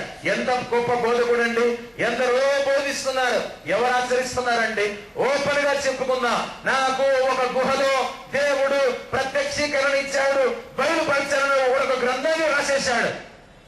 వాడే ఒక వ్యభిచారి, వాడికి దేవుడు ఇవ్వడం ఏంటి? అర్థమవుతుందా ఎవరి కోసం మాట్లాడుతున్నానో? మీకు జ్ఞానం ఉంటే ఈ పాటికంతా కూడా వీళ్ళందరూ కూడా వచ్చేసి దేవుడు మాకు బయలుపరిచాడు అనడమే, వీళ్ళందరూ కూడా గ్రంథాలు రాసేయడమే, మతాలు స్థాపించేయడమే. గుర్తుంచుకోండి, ఎవరు బోధిస్తున్నారు, ఎవరు పరిశుభ్రత మెయింటైన్ చేస్తున్నాడు, ఎవడు ఏం బోధిస్తాడో అది నిజంగా ఎంతమంది పాటించారు? యేసు ప్రభు ఒక్కడే బోధించాడు, యేసు ప్రభు మాత్రమే పాటించాడు. ఎవరు పాటించలేకపోయారు. ఒక చెంప కొట్టాడు, మొత్తం దేహాన్ని అప్పగించాడు మరొక చెంపకు బదులుగా. అది యేసు ప్రభువుల గొప్పతనం. అందుకనే రబ్బూని అనేది Magdalene Mariya, you are a great teacher, నువ్వు చాలా గొప్పవాడివి. You are not just rabbi, నువ్వు కేవలం రబ్బీవు మాత్రమే కాదు, you are rabboni, you are a very great teacher, చాలా గొప్ప బోధకుడు అని పునరుద్ధారణ తిరిగి లేచిన తర్వాత నింది. ప్రభుత్వ ప్రేమటువంటి వాళ్ళరా అర్థం చేసుకోండి, చెంప మీద కొడితే యేసు ప్రభు వారు దాన్ని కూడా భరించినట్టుగా పరిశుద్ధ గ్రంథంలో చూడగలం. సో దట్ ఇట్ షోస్, అనగా అక్కడే యేసు ప్రభు అన్నారు, నేను ఎవరికైతే బోధించానో వాళ్ళనే అడుగునంటే అక్కడ అర్థమైపోతుంది అన్న అనేటువంటి వాడు ఎంత అన్యాయంగా యేసు ప్రభు వారికి తీర్పు తీరుస్తున్నారు. యేసు ప్రభు వారి చెంప మీద కొట్టబడిన తర్వాత ఇక యేసు ప్రభు వారు ఎక్కడి నుంచి ఎక్కడికి వెళ్ళారు ఇప్పుడు మీరు కేర్ఫుల్ గా వినాలని కోరుతున్నారు. తన అల్లుడైనటువంటి కయపా దగ్గరికి యేసు ప్రభు వారిని తీసుకొని వెళ్ళారు. దేవుని బిడ్డలారా, కయపా అనేటువంటి వాడు అన్న అనేటువంటి అతనికి ఇతడు అల్లుడు అనేది గుర్తుంచుకోవాలి. రెండవదిగా ఇతడు యూదులకు ప్రధాన యాజకునిగా 18 సంవత్సరాలు ప్రధాన యాజకునిగా పరిచయం చేశాడు. మూడవదిగా ఇప్పుడు అక్కడికి వెళ్ళిన తర్వాత యేసు ప్రభును కయప అనేటువంటి ప్రధాన యాజకుడు తన ఇంట్లో యేసు ప్రభును అడిగిన ప్రశ్నలు ఏంటో ఇది మాత్రమే ఈ రోజుతో నేను ముగించేస్తాను, ఎందుకంటే ఇది కొంచెం సుదీర్ఘమైనటువంటి సన్నివేశం. సో కేర్ఫుల్ గా మీరు వినాలని కోరుతున్నాను. ఆర్ యు ద మెస్సాయా అని అడిగాడు. మెస్సియావు నీవేనా అని అడిగాడు. రెండవదిగా are you the son of God, నీవు దేవుని కుమారుడవా అని యేసు ప్రభు వారిని అడిగారు. యేసు ప్రభు వారు అబద్ధాన్ని ఎండార్స్ చేసేటువంటి వాడు కాదు, అబద్ధాన్ని ప్రోత్సహించేటువంటి వాడు కాదు. డైరెక్ట్ గా సూటిగా ఆయన ప్రశ్నించినప్పుడు ఆయన అదే అయితే ఖచ్చితంగా నేనే అని అంటాడు. అబద్ధమైతే అబద్ధాన్ని ఆయన ప్రోత్సహించేటువంటి వాడు కాదు. అప్పుడు యేసు ప్రభు వారు ఏమన్నారు? Are you the Messiah? I am అని అన్నాడు. ఆ తర్వాత are you the son of God, నీవు దేవుని కుమారుడవా? ఐ యామ్ అని అన్నాడు. పాత నిబంధనలో 332 ప్రవచనాలు యేసు ప్రభు వారి కోసం రాయబడ్డాయి. ఆయనే మెస్సియా అనేటువంటిది క్లియర్ గా బైబిల్ చెబుతూనే ఉంది. ఈ రోజు ఇశ్రాయేలీలు యేసు ప్రభును నమ్ముకోవడంలో విశ్వాసంలో ప్రాబ్లం ఉంది కాబట్టి ఆయన మెస్సియాగా యాక్సెప్ట్ చేయలేకపోతున్నారు. ప్రపంచంలో ప్రఖ్యాతి ప్రఖ్యాతిగాంచిన నంబర్ 1 రిలీజన్ ఒకటి ఉంది. పేరు చెప్తే గొడవలు అయిపోతాయి. వాళ్ళని యేసుప్రభు, వాళ్ళందరూ కూడా యేసుప్రభుని మెస్సియాగా, దేవుడి కుమారునిగా, అతను దైవత్వం ఉందని వాళ్ళు యాక్సెప్ట్ చేయలేకపోతున్నారు. ప్రాబ్లం నీలో ఉంది, నీ యొక్క విశ్వాసంలో ప్రాబ్లం ఉంది, నీ నమ్మకంలో ప్రాబ్లం ఉంది. ఫ్యాకల్టీ ఆఫ్ బ్రెయిన్, నీ మనసు యేసుప్రభుని అంగీకరించట్లేదు కాబట్టి నువ్వు యాక్సెప్ట్ చేయలేకపోతున్నావు. నీ భార్య అంటే నీకు నచ్చదు, అందుకని ఏదో ఒక నింద నీ భార్య మీద మోపుతున్నావు. నీ భర్త మీద నీకు ప్రేమ లేదు, అందుకని నీ భర్త మీద బ్యాడ్ గా ఊరంతా కూడా ప్రచారం చేస్తూనే ఉన్నా. నీకు నీ సంఘం అంటే నచ్చదు, నీ కాపరంటే నచ్చదు, అందుకని నీవు కొసగలేకపోతున్నావు కాబట్టి నీ సంఘం గురించి, కాపరి గురించి నువ్వు బ్యాడ్ గా మాట్లాడుతూనే ఉన్నావు. యేసు ప్రభు బోధన నీకు మింగుడు పట్టడం లేదు. యేసు ప్రభు నీ మనసు అంగీకరించలేకపోతుంది. నీ యొక్క లోపం ఎక్కడుంది? నీ మనసులో ఉంది, నీ ఆలోచన విధానంలో ఉంది. అందుకని నువ్వు యేసు ప్రభుని అంగీకరించలేకపోతున్నావు. యూదులు ఆయన తృణీకరిస్తున్నారు, మరొక మతస్థులు కూడా ఆయన ప్రవక్తే తప్ప దేవుడు కుమారుడు కాదు, అతను దైవత్వం లేదు, అతడు మెస్సియా కాదు, అతడు అసలు చనిపోలేదు అని కూడా ఈ మతస్థులు ఇప్పటికి కూడా మాట్లాడుతూనే ఉన్నారు. యేసు ప్రభు అని అడిగితే నేను మొహమాటంగా అని చెప్పాడు. అవును, నేనే దేవుడి కుమారుణ్ణి, నేనే మెస్సియాను అని చెప్పాడు. ప్రభువుకు ప్రియమైన వాళ్ళరా, అందరితో ఊడుకోలేదే. చిన్న ఎక్స్ప్లెనేషన్, చిన్న వివరణ యేసు ప్రభు ఇచ్చాడు. ఏమనంటే I'm son of man sitting at the right hand of God. నేను దేవుడి కుడిపార్శ్వమున కూర్చునేటువంటి మనుష్య కుమారుణ్ణి అన్నాడు. రెండవదిగా ఆకాశ మేఘారుడే మనుష్య కుమారుడిగా వస్తాను. I will come with the clouds of heavens, అనగా పరలోకమైనటువంటి మేఘాలతో కూడా నేను తిరిగి వస్తాను అని అన్నారు. ఇప్పుడు కేర్ఫుల్ గా వినాలి. యేసు ప్రభు ఏమై ఉన్నారో అదే ఒప్పుకున్నారు, కానీ మనలాగా ఎక్స్ట్రాలు మాట్లాడలేరు. మనం చాలా సార్లు సాక్ష్యం చెప్పమంటే ఎక్స్ట్రా మాట్లాడతాం, ప్రార్థన చేయమంటే ఎక్స్ట్రా ప్రార్థనలు చేస్తాం, వాక్యం చెప్పమంటే ఎక్కడికో వెళ్ళిపోతాం, అసలు ఇటువంటి విషయాన్ని విడిచిపెట్టలేదు. దేవుని బిడ్డలారా, గన్ షాట్ ఎలా ఉంటుందో hit the nail on it's head అన్నట్టుగా యేసు ప్రభు కరెక్ట్ గా జవాబు చెప్పారు. నేను మనుష్య కుమారుణ్ణి, తండ్రి కుడి పార్శ్వమున ఉన్నాను, ఆకాశ మేఘాలలో నేను దగ్గర రానే ఉన్నాను, నేను మెస్సియాను, ఐయామ్ అని యేసు ప్రభు ఒప్పేసుకున్నారు. ప్రభునందు ప్రియమైన వాళ్ళరా, అంత డైరెక్ట్ గా యేసు ప్రభు ఒప్పుకున్న తర్వాత ఇప్పుడు కయపకి ఏం చేయాలో తోచగా మింగుడు పడలేదు కాబట్టి కొన్ని విషయాలు వివరిస్తాను. కేర్ఫుల్ గా మీరు వినండి, సమయానికి ముగించేస్తాను. ఏం చేయాలో తోచట్లేదు, అడిగిన దాన్ని ఒప్పేసుకున్నాడు. తండ్రి కుడి పార్శ్వం అంటున్నాడు, మనుష్య కుమారుడు అంటున్నాడు, దేవుడు కుమారుడు అంటున్నాడు, మెస్సియా అంటున్నాడు. ఇది మా దృష్టిలో బ్లాస్ఫెమీ, ఇది మా దృష్టిలో దేవదూషణ అని వాళ్ళు అనుకుంటున్నారు. ప్రియమైన వాళ్ళారా, మీకు చెప్పిన అర్థం కాదు, కానీ as a token of my submission నేను ఒక మాట చెప్తాను. ఇజ్రాయెల్ ఇప్పటికి యేసుప్రభు వచ్చి చనిపోయి తిరిగి లేచిన 2000 సంవత్సరాల వరకు కూడా యేసుప్రభును వాళ్ళు నమ్మలేరు. మీరు నేను అంకాలమ్మ దేవతంట, ఆ దేవతంట, సుత్తమతల్లంట, వీళ్ళందరినీ కూడా పూజించుకుంటూ వచ్చాం. ఈ రోజు మనం విగ్రహారాధన, ఆ బొట్లు, బొమ్మలు అన్ని కూడా విడిచిపెట్టి యేసుప్రభు నిజమైన దేవుడు రక్షకుడని ఈ రోజు మనం నమ్మామంటే 2000 సంవత్సరాలు వాళ్ళు వెనకబడి ఉంటే 2000 సంవత్సరాలు మనం ముందంజలో ఉన్నా యేసుప్రభు మధ్యాకాశానికి వచ్చినప్పుడు వాళ్ళు విడవబడితే దేవుడికి స్తోత్రం, మనం ఎత్తబడి వెళ్ళిపోతున్నాం. మీకు ఇచ్చిన రక్షణ ఎప్పుడైనా మీరు ఆలోచించారా? దేవుడు మీకు ఇచ్చినటువంటి రక్షణ మీరు ఎప్పుడైనా ఆలోచించారా? మీకు నాకు ఇచ్చిన పాపక్షమాపణ ఎప్పుడైనా ఆలోచించారా? మీకు నా కోసం కాల్చిన రక్తం ఎప్పుడైనా ఆలోచించారా? పరిశుద్ధాత్మ దేవుడు మనం నడిపించకపోతే మనం యేసుప్రభు నమ్ముకునే వాళ్ళం కాదు కదా. దేవుడి కృప మన పట్ల అత్యధికముగా ఉండకపోతే మనం యేసుప్రభునందు విశ్వాసం ఉంచే వాళ్ళం కాదు కదా. పరిశుద్ధాత్మను సత్యమైన యేసుప్రభు దగ్గరికి నడిపించకపోతే మనం యేసుప్రభుని అంగీకరించే వాళ్ళం కాదు కదా, రక్షకునిగా, ప్రభుగా. అసలు మీ విలువ మీకు అర్థమవుతుందా? దయ్యములను పూజించినటువంటి వాళ్ళం ఒకప్పుడు, లోకాన్ని నమ్ముకున్నటువంటి వాళ్ళం ఒకప్పుడు, జీవము గల రక్షకుడైన, సజీవుడైనటువంటి రక్షకుడైన యేసు ప్రభుని ఈ రోజు మనం నమ్ముకున్నాం. ఇజ్రాయెల్ ఈ రోజు వరకు కూడా నమ్ముకోలేదు. ఎంత ధీమా వారికి, ఎంత గర్వం, ఎంత అతిశయం! దేవుని బిడ్డలారా గుర్తుంచుకోవాలి. వాళ్ళు యేసు ప్రభును కామెంట్ చేస్తారా? మెస్సయా కాదు, అతడు ఎక్కడే వడ్రంగి వారి ఇంట్లో పుట్టాడని మాట్లాడతారా? సినిమాల్లో, తెలుగు సినిమాల్లో గతంలో చూశాను సినిమాలు, ఇప్పుడు కాకపోయినా యేసు ప్రభువుకు రాకముందు మనం అందరం కూడా సినిమాలు చూసిన వాళ్ళమే. ఇప్పుడు కూడా యేసు ప్రభు నమ్ముకోకపోతే సినిమాలు ఇంకా కొనసాగిస్తూనే ఉన్నారు. తెలుసుకోండి, యేసు ప్రభు మీద ఫన్నీ జోక్ వేస్తూ ఉంటే కూడా మనలాంటి రోషం లేని క్రైస్తవులు అలాగే ఉన్నారు. యేసు ప్రభు మీద పిచ్చి పిచ్చి పనికిరాని చెత్త జోకులు సినిమాలు వేస్తుంటే కూడా అందరూ కూడా గాజు దొరుకున్నట్టుగా చేతగాని వాళ్ళు చాలా మంది కూడా అలాగే కూర్చొని ఉన్నారు. God is watching everything. మెనే మెనే టెకెలు ఫార్సిన్ అని దేవుడు 5వ అధ్యాయంలో గోడ మీద ఒక హస్తం చేత రాయించాడు బెల్షస్సర్ యొక్క భయంకరమైనటువంటి విందులో. దానియేలు గ్రంథం 5వ అధ్యాయంలో అర్థమవుతుందా? మెనే మెనే అనేటువంటి మాటకు రెండవ అర్థం ఏంటో తెలుసా? ఆ అర్థం దానియేలు చెప్పాడేమో గాని రెండవ అర్థం ఏంటో తెలుసా? గాడ్ రిమెంబర్స్ అని కూడా అర్థం. దేవుడు జ్ఞాపకం చేసుకుంటున్నాడు అని కూడా అర్థం. ప్రియమైన దేవుని బిడ్డలారా, మనం చేసిన పాపాన్ని దేవుడు జ్ఞాపకం చేసుకుంటున్నాడు. జాగ్రత్త. మనం దేవుడి మీద చేసిన తిరుగుబాటును దేవుడు జ్ఞాపకం చేసుకుంటున్నాడు. ఎన్నిసార్లు నువ్వు ప్రార్థన మానేస్తున్నావో, ఎన్నిసార్లు సంఘారాధన మానేస్తున్నావో, ఎన్నిసార్లు సువార్త మానుతున్నావో, ఎన్నిసార్లు సోమరితనంతో బద్దగించి నీవు దేవుడి సన్నిధిగా రావటం లేదో అన్ని కూడా దేవుడు జ్ఞాపకం చేసుకుంటున్నాడు. గుర్తుంచుకో, ఆయన కేవలం మన పాపాలను ఎప్పుడు క్షమించిన తర్వాత మర్చిపోతాడు. కానీ మనం ఒప్పుకోక ముందు, క్షమించక ముందు మాత్రం దేవుడు పాపాలను జ్ఞాపకం చేసుకుంటాడు. God remembers everything. మెనే మెనే అనే మాటకు అర్థం ఏంటంటే గాడ్ రిమెంబర్స్ అని అర్థం. అది బెల్షస్సర్ కు మాత్రమే దానియేలు ఇచ్చిన ఇంటర్ప్రిటేషన్ అయితే, సెకండ్ ఇంటర్ప్రిటేషన్ మరొకటి ఉంది. మెనే మెనే అంటే గాడ్ రిమెంబర్స్. నిన్న నువ్వు నేనేం చేశాము దేవుడు జ్ఞాపకం చేసుకుంటూనే ఉన్నాడు.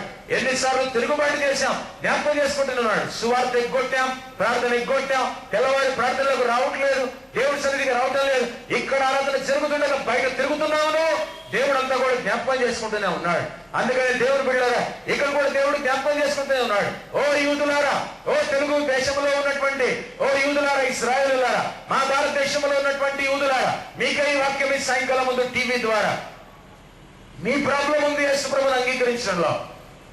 షుగర్ లో ప్రాబ్లం లేదు, నీ ఒంట్లో డయాబెటీస్ రోగం ఉంది కాబట్టి షుగర్ నీకు పట్టం లేదు. కారంలో తప్పు లేదు, నీ ఒంట్లో అల్సర్ ఉంది కాబట్టి కారం నీకు పట్టం లేదు. ఉప్పులో తప్పేమి కూడా లేదు, నీ ఒంట్లో బీపీ ఉంది కాబట్టి ఉప్పు నీకు పట్టం లేదు. నీలో పాపం ఉంది కాబట్టి, ఆలోచన విధానంలో లోపం ఉంది కాబట్టి యేసు ప్రభు నువ్వు అంగీకరించలేకపోతున్నావు. తప్పు నీలో ఉంది, పాపం మనలో ఉంది, లోపం మనలో ఉంది కాబట్టి యేసు ప్రభుని అంగీకరించలేకపోతున్నావు. నీలో బీపీ ఉంది, నీలో అల్సర్ ఉంది, నీలో క్యాన్సర్ ఉంది, నీలో షుగర్ ఉంది. అందుకని కొన్ని ఆహార పదార్థాలు నీ ఒంటికి పడవు. మనసులో పాపం ఉంది కాబట్టి ఆయన బోధలు నీకు మింగుడు పట్టం లేదు. ఒక్కసారి మనసు తెరుచుకో. యేసు ప్రభు ఎవరో కేర్ఫుల్ గా బైబిల్ చదువు. బైబిల్ యేసు ప్రభు కోసం రాయబడకపోతే నాకు వచ్చి చెప్పండి డైరెక్ట్ గా ఆయన గురించి రాయబడలేదని సేవ వదిలేసి ఉద్యోగానికి వెళ్ళిపోతాను. ఎప్పటికీ కూడా అలా జరగదు. నేను చాలా బెంటపై నా జీవితంలో తెల్లవారి 3 వరకు బైబిల్ చదివి యేసు ప్రభు నిజమైన దేవుడు రక్షకుడని నేను తెలుసుకొని బేకారుగా రోడ్ల మీద తిరిగినోని కాదు, చదువు లేకుండా కాదు. దేవుడి కృప 7 సంవత్సరాలు బైబిల్ చదివాను థియోలాజికల్ కాలేజ్. ఆయన కోసమే చదివాను. చదివి రోజు నిలబడి ఎన్ని కష్టాలు ఎన్ని శ్రమలు ఉన్నా కూడా నిలబడి దేవుడి యొక్క వాక్యాన్ని బోధిస్తూనే ఉన్నా. అర్థమవుతుందా? లోపం నీలో ఉంది, క్యాన్సర్ నీకుంది, అందుకని నేను కొన్ని ఆహార పదార్థాలు పడట్లేదు. అల్సర్ నీకుంది, బీపీ నీకుంది, షుగర్ నీకుంది. నీకు ఉప్పు పడదు, కారం పడదు, లేకపోతే పంచదార పడదు. ఎందుకంటే రోగాలు నీలో ఉన్నాయి. నీవు కూడా కళ్ళు తెలుసుకోలేకపోతున్నావు, మనోనేత్రాలు తెలుసుకోలేకపోతున్నావు, ఏవో నీ జీవితానికి అడ్డొస్తున్నాయి. అందుకనే పాత నిబంధనే కరెక్ట్, కొత్త నిబంధన మాకు అక్కర్లేదని యేసు ప్రభువును త్రోసిపుచ్చుతున్నావు, పక్కన పెడుతూనే ఉన్నావు. దేవుడు అంతా కూడా చూస్తూనే ఉన్నాడు. God remembers. మెనే మెనే తెలుగు సినిమాల్లో యేసు ప్రభువును అవమానించేటువంటిది మెనే మెనే. తెలుగు సినిమాల్లో యేసు ప్రభు మీద జోకులేసేది మెనే మెనే. God remembers. దేవుడు అన్ని కూడా చూస్తున్నాడు. ఒక రోజు వస్తుంది సినిమాలకే తెరదించబోతున్నాడు దేవుడు. ఆమేన్ అనండి. ఆమేన్. yes. ఈ రోజు అభిమానం పక్కన పెట్టండి. ఆ సినిమా హీరోల ద్వారా ఏది కూడా మీకు రాదు. ఓపెన్ గా చెప్తున్నా, వాళ్ళు నటించి కోట్లు కొట్టుకొని వెళ్తారు, కానీ వచ్చేటువంటి రూపాయి ఏది కూడా మనకు లేదు.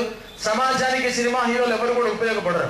ఈ విషయం మీరు గుర్తుంచుకోవాలి. మహా అంటే బ్లడ్ బ్యాంక్ పెడతారు అంతే, రక్తనిధి పెట్టి కొంత రక్తం ఇచ్చేస్తారు అంతే, అంతకు తప్ప ఏమి కాదు. వాళ్ళ రక్తము వాళ్ళలో ఉన్నటువంటి పాపాన్నే కడగలేదు. యేసు ప్రభు రక్తం ఒకటే ప్రపంచంలో అందరి పాపాలు కడగలదు. కాబట్టి blood bank blood bank blood bank అని పెట్టుకుంటే ఎవరికి కావాలి నీ బ్లడ్ బ్యాంక్? రక్తం ఎవరికి కావాలంతే. నీదొక పాపపు రక్తమే, వాడిదొక పాపపు రక్తమే. సినిమా హీరోలు కేవలం బ్లడ్ బ్యాంకులు నడిపించుకుంటూనే ఉన్నారు అంతే. రక్తదానం రక్తదానం రక్త శిబిరం ఎవరికి ఉపయోగపడుతున్నాయి? అన్ని కూడా దేవుడు చూస్తూనే ఉన్నాడు. దేవుడు బిడ్డలారా, గాడ్ రిమెంబర్స్. yes. మనం దేవుడికి వ్యతిరేకంగా చేసింది ప్రతిదీ కూడా మెనే మెనే దేవుడు జ్ఞాపకం చేసుకుంటూనే ఉన్నాడు. యూదులకైతేనేమి, ఇజ్రాయెల్కి అయితేనేమి, మరొక మతానికి అయితేనేమి, ఎవరికైతేనేమి ఖచ్చితంగా యేసు ప్రభు అనేటువంటి వాడు ఇక్కడ బయలుపరుచుకుంటున్నాడు. నా కేర్ఫుల్ గా మీరు వినాలి దేవుని బిడ్డలారా. ఎక్కడికి తీసుకొని వెళ్ళారో తెలుసా? నా వైపు చూస్తూ వాక్యాన్ని వినండి. అన్నా నుంచి కైప ఇంటికి యేసు ప్రభు వారిని తీసుకొని వెళ్ళిపోతున్నారు. బైబిల్ కొంచెం కేర్ఫుల్ గా చదివితే he was led to Caiaphas house అనగా కైప ఇంటికి అతన్ని తీసుకొని వెళ్ళారు. ఎలా తీసుకొని వెళ్ళారు తెలుసా? ఈడ్చుకొని వెళ్ళారు. దేన్ని ఈడుస్తామో తెలుసా?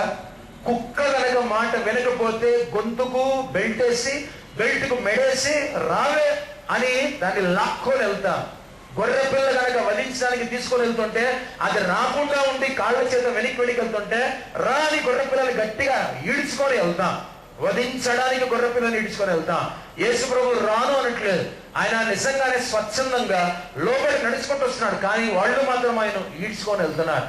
ఒక ప్రశ్న ఆగి, ఒరే ఎటు నడుచుకుంటూ మీతో పాటు వస్తున్నాడు కదా, తను తాను సమర్పించుకోవడానికి వస్తున్నాడు కదా, ఎందుకు రా ఒక మృగం పట్ల మీరు ప్రవర్తించినట్లు ఈడ్చుకొని వెళ్తున్నారు అని కనుక మనం వాళ్ళని అడిగితే యెషయా గ్రంథం 53వ అధ్యాయంలో యేసుప్రభువే చెప్తాడు. వదకు తేయబడిన గొర్రె పిల్ల అన్నట్టుగా నేను వధించబడ్డానికి వెళ్తున్నాను, నన్ను ఒక గొర్రె పిల్లలాగా ఈడ్చుకొని వెళ్తున్నారు, నేను కూడా లోబడి వెళ్ళాలి కదా అని యేసుప్రభు లోబడి వెళ్తున్నాడు. మనం చిన్నదానికి పోలీస్ కంప్లైంట్, చిన్నదానికి కోర్టులో కేసు, చిన్నదానికి గొడవలు, చిన్నదానికి బండబూతులు మాట్లాడటం, తిరగబట్టడం, కొట్టడం అన్ని కూడా జరిపిస్తూనే ఉన్నాం. బైబిల్ చదవండి. యేసు ప్రభుని ఈడ్చుకొని కైప ఇంటికి, అన్న ఇంటి నుంచి కైప ఇంటికి తీసుకొని వెళ్ళారు. ఎందుకంటే టు స్లాటర్, యేసు ప్రభు వారిని వధించడానికే. అర్థం చేసుకోండి వాక్యం. ఓల్డ్ టెస్టిమెంట్ లో గొర్రె పిల్లను వధించాలి ప్రధాన యాజకుడు. ఇప్పుడు ప్రధాన యాజకుడు ఎవరు? ప్రధాన యాజకుడు ఎవరు? కైప.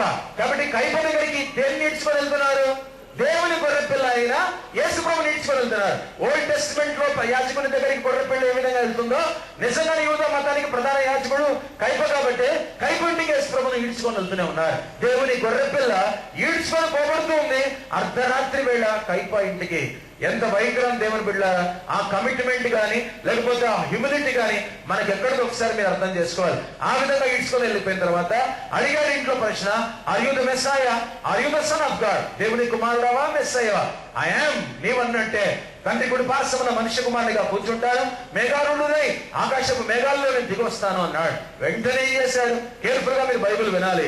ఐ రెంట్ హిస్ గార్మెంట్స్ అనగా తనకున్నటువంటి యాజకుని యొక్క వస్త్రాలను దేవుని బిడ్డలారా అతడు చింపేసుకున్నాడు. లేవియా కాండం 21వ అధ్యాయం 10వ వచనం ప్రకారం యాజకుడు తన వస్త్రాలను చింపుకోకూడదు. కేర్ఫుల్ గా మీరు బైబిల్ వినాలి వాక్యం. యాజకుడు తన వస్త్రాలను చింపుకోకూడదు. మీరు ఏమనుకున్నా విమర్శించిన ఒక మాట చెప్తారు. ఇంత డీటెయిల్ గా చాలా చోట్ల చాలా మంది చెప్పరు. మిగతా చెప్తే దేవుడికి స్తోత్రం. కానీ మీకు అవకాశం ఇచ్చాడు దేవుడికి. కేర్ఫుల్ గా వినాలి. లెవిటికస్ 21:10 జాగ్రత్తగా వినాలి. యాజకుడు తన వస్త్రాలను చింపుకోకూడదు. మరి ప్రధాన యాజకుడైనటువంటి కైప తన వస్త్రాలు ఇక్కడ చింపుకున్నట్టుగా పరిశుద్ధ గ్రంథంలో మనం చూడగలం. ప్రభునందు ప్రేమిటువంటి వాళ్ళరా, ఈవెన్ ప్రధాన యాజకుడైనటువంటి కైప యొక్క అమ్మ చనిపోయినా, అమ్మ చనిపోయే వారి వస్త్రాలు చింపుకోకూడదు. నాన్న చనిపోయినా, నాన్నగారు చనిపోయారా అని వస్త్రాలు చింపుకోకూడదు. ఏది ఏమైనా కష్టమైన నష్టమైన ఇంట్లో శవం పడినా యాజకుడు తన వస్త్రాలను చింపుకోకూడదు. వాక్యం అర్థమవుతుందా? నీకు నాకు దేవుడు 2 వస్త్రాలు ఇచ్చాడు. ఒకటి రక్షణ వస్త్రం ఇచ్చాడు, చింపుకోవద్దు.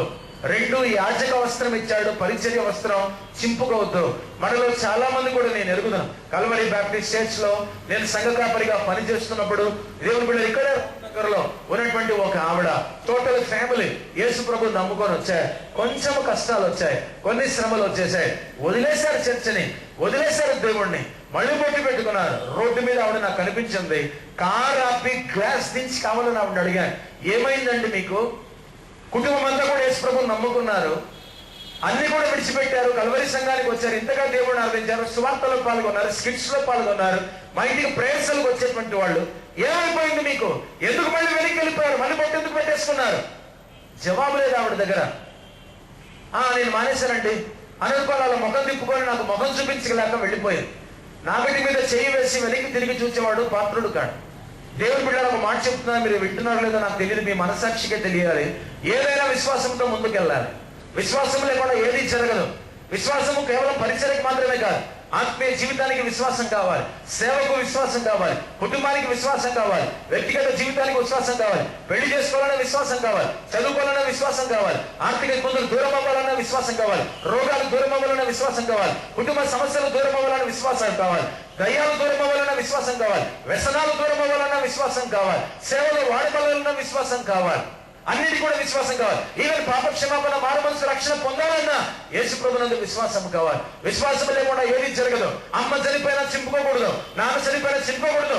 నేను నీకు పరిచయం చేసే వస్త్రాన్ని ఇచ్చాను, మీ అమ్మ చనిపోతే ఏంటి, ఎందుకు చింపుకుంటున్నావు? నాన్న చనిపోతే ఏంటి, ఎందుకు చింపుకుంటున్నావు? చింపుకోకూడదు. యాస కూడా నేను నీకు ఇచ్చాను వస్త్రాన్ని. రక్షణ వస్త్రం దేవుడు మనకి ఇచ్చాడు, చింపుకోవద్దు. ఈవిడ చింపుకుంది ఆ సంఘంలో, యేసు ప్రభు వదిలేసి వెళ్ళిపోయింది. పరిచయ వస్త్రం దేవుడిచ్చాడు, యాజక వస్త్రం దేవుడిచ్చాడు, చింపుకోవద్దు. ఆవేశంతో చింపేసుకున్నాడు ఎవరు? ప్రధాన యాజకుడైనటువంటి కైప అనేటువంటి వాడు. అందుకని దేవుని బిడ్డలు ఎప్పుడే కూడా వస్త్రాలు చింపుకోవద్దు. మీరు కూడా చాలా సార్లు సేవకు సమర్పించుకున్నారు.